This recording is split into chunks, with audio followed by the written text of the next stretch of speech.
Welcome to Urban Lullabies.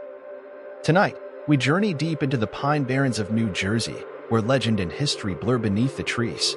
This is the story of the Jersey Devil, a creature born of whispers, woven from centuries of fear, folklore, and fascination.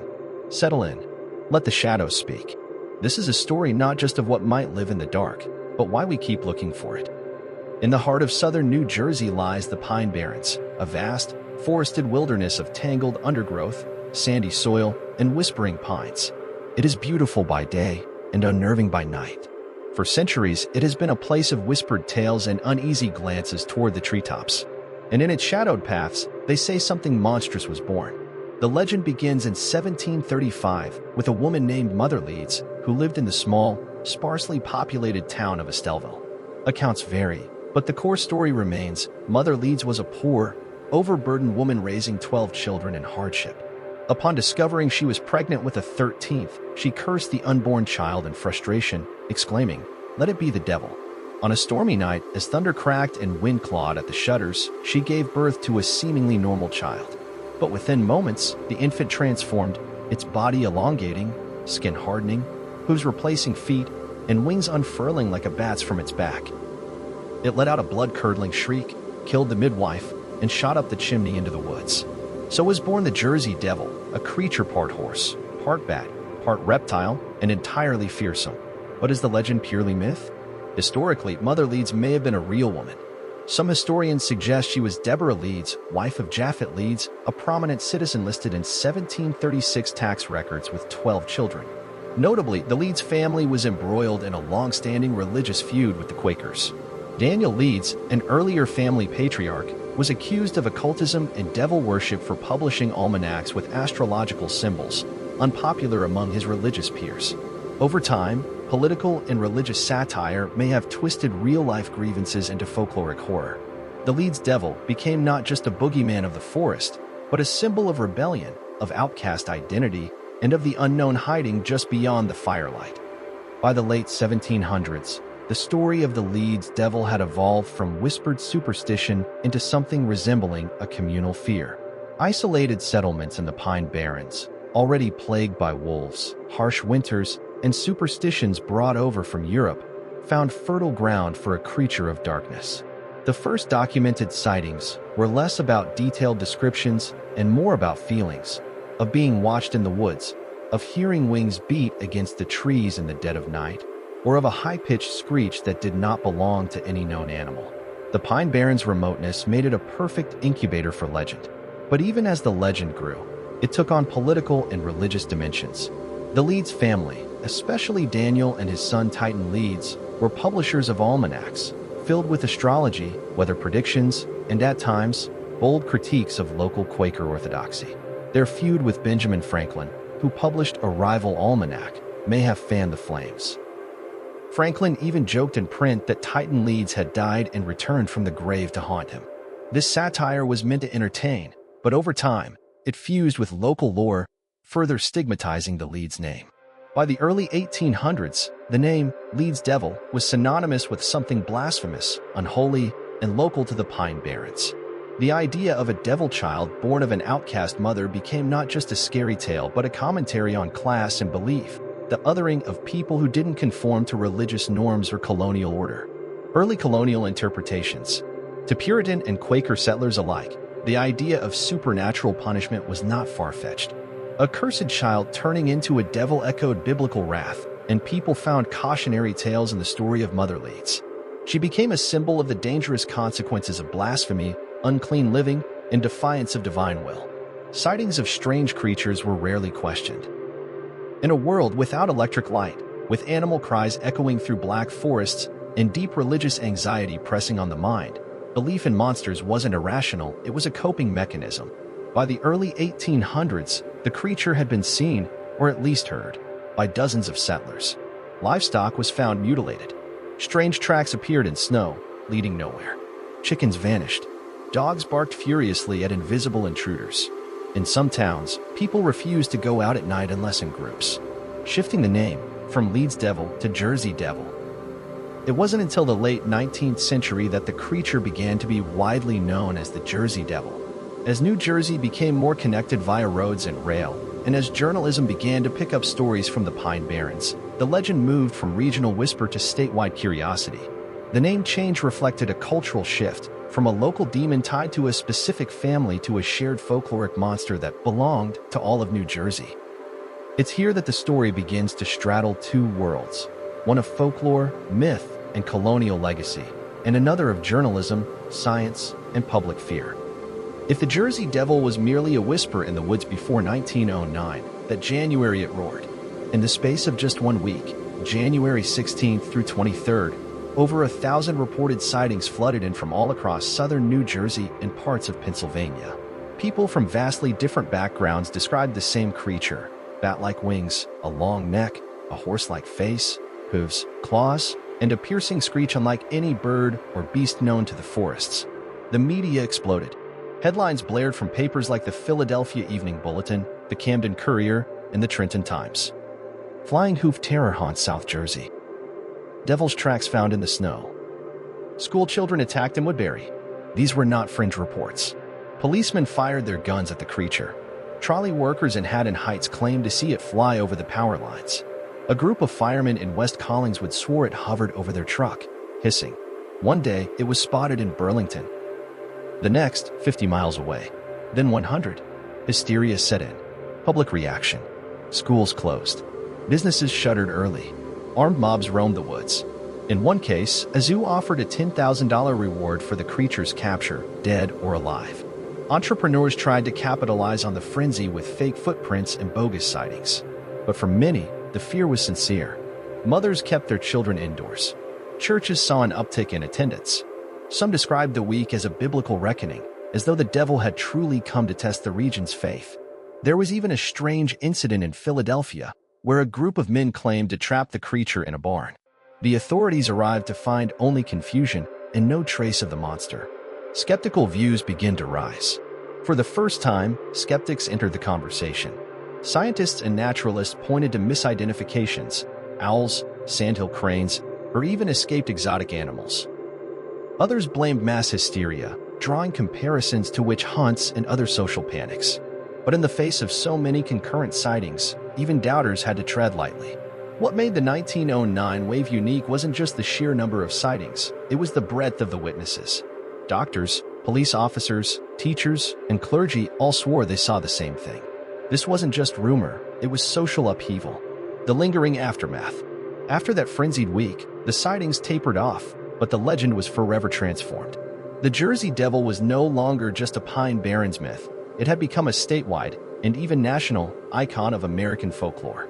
The 1909 panic codified the Jersey Devil in the public imagination. From this moment on, it would appear not just in newspapers, but in books, films, museums, and even sports teams. The New Jersey hockey franchise, the New Jersey Devils, adopted its name directly from this legend in 1982. But beyond the mascots and headlines, one lingering question remained. If so many people saw it, and if so many were terrified by it, what, exactly, was it? The 1909 outbreak of Jersey Devil sightings sparked fascination across the country. But in the months and years that followed, a new wave of voices emerged not from the forest or the townsfolk, but from academics, skeptics, and folklorists. They didn't ask what the Jersey Devil was, they asked why we believed it existed at all. Natural misidentifications. Many explanations begin with the assumption that frightened people in low-visibility conditions misinterpret what they see. The Pine Barrens is home to a number of animals whose movements and sounds could become terrifying under the right circumstances. Sandhill cranes, with wingspans over 6 feet and loud, rattling cries, were often sighted. Owls, particularly barn owls and great horned owls, can appear ghostly and unsettling at night. Foxes, deer, or sick livestock have also been blamed, especially when seen limping or suffering from mange. In fog, moonlight, or panic, the mind fills in the blanks. A startled bird becomes a winged demon. Unusual tracks in snow become cloven hoofs. And once fear takes root, suggestion completes the image. Deliberate hoaxes and publicity stunts. The Jersey Devil has never been immune to opportunists. In 1909, Norman Jeffries, publicist for Philadelphia's Arch Street Museum, admitted to creating a fake Jersey Devil. He fashioned a kangaroo with painted wings and fangs and charged admission to see it.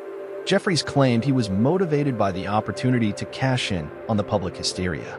Other hoaxes emerged during low points in tourism, suggesting some communities use the devil as a kind of folk marketing campaign. Yet, hoaxes don't explain everything, especially not the sincere terror in many first-hand accounts. Folkloric inheritance and social catharsis. From a folklore perspective, the Jersey Devil serves multiple purposes. A scapegoat for the unexplained, dead livestock, missing pets, eerie sounds in the forest. All have historically been blamed on the devil. A moral warning. The story of Mother Leeds cursing her unborn child serves as a cautionary tale about temptation, sin, and divine punishment. A regional identity marker. For many New Jerseyans, belief in the devil is less about literal conviction and more about tradition.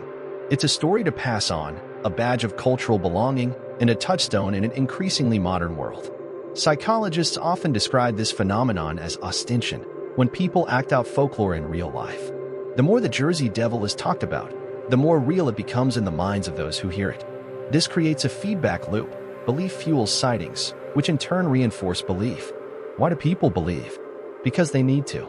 In the dark woods, when silence stretches too long and imagination takes hold, the Jersey Devil gives shape to fear. It explains the unexplainable. It warns, entertains, and connects. And in a place as vast and wild as the Pine Barrens, it feels plausible. Just enough. With the rise of automobiles, highways, and artificial light, one might expect the Jersey Devil to vanish like so many other folk creatures, left behind in the shadows of an older world. But that's not what happened. Instead, the devil adapted, lingering at the edge of towns, roads, and mines. Even into the late 20th century, reports of strange sightings persisted.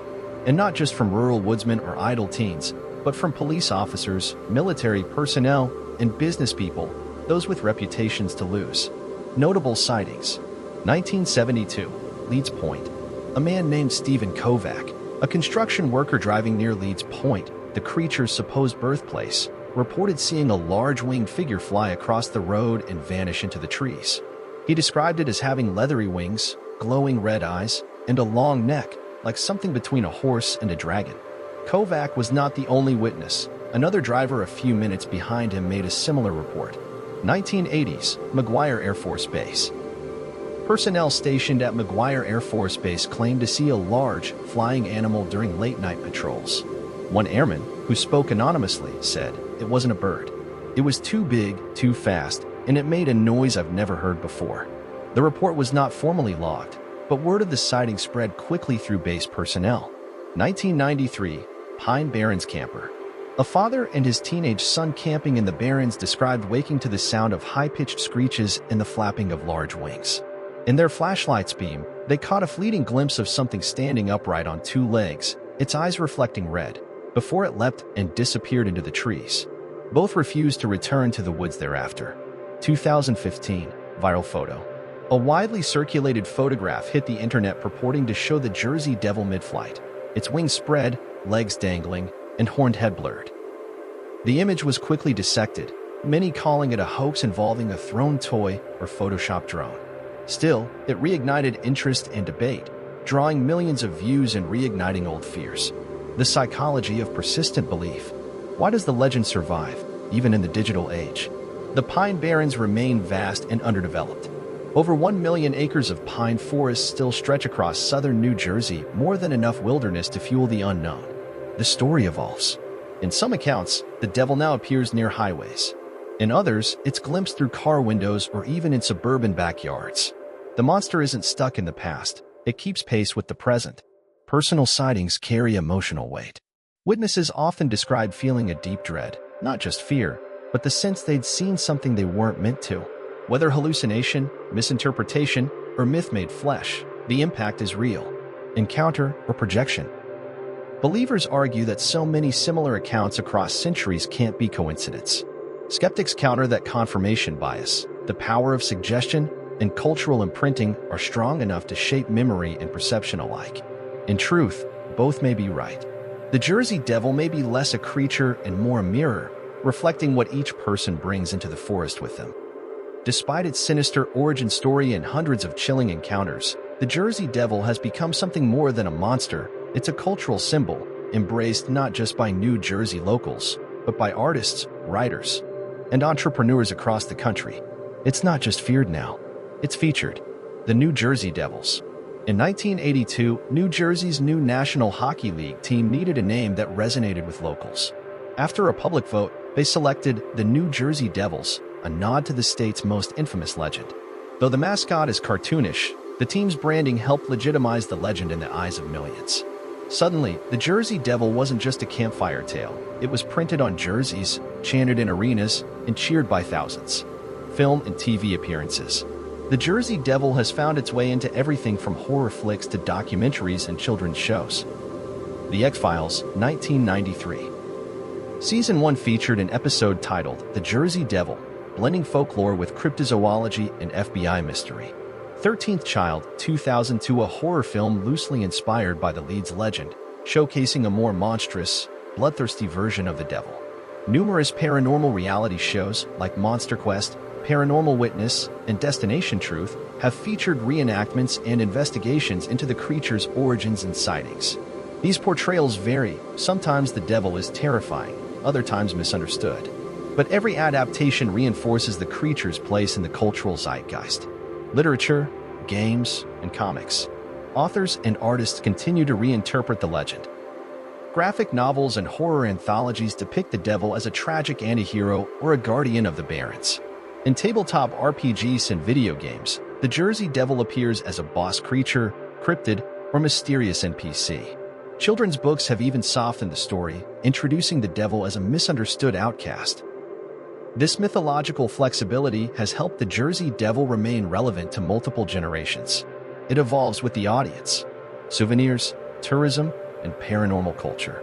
In towns near the Pine Barrens, like Batstow, Hamilton, and Leeds Point, you can buy Jersey Devil t-shirts, mugs, plush dolls, and hot sauces. Local breweries name Alesh after it. Paranormal tour companies run devil hunts through the woods at night, guiding tourists through the fog with lanterns and lore. It's commerce, yes, but also identity. The Jersey Devil has become a way for New Jersey to differentiate itself. It's part of the state's mythology, like Bigfoot in the Pacific Northwest or the Mothman in West Virginia. But unlike many regional cryptids, the Jersey Devil's story is tied not only to folklore but to early American history, religious descent, and the very formation of the state's colonial character. From frightening to familiar, with every retelling, the devil changes. Once the embodiment of divine punishment, it is now a mascot, a metaphor, a meme. But does that make it less real?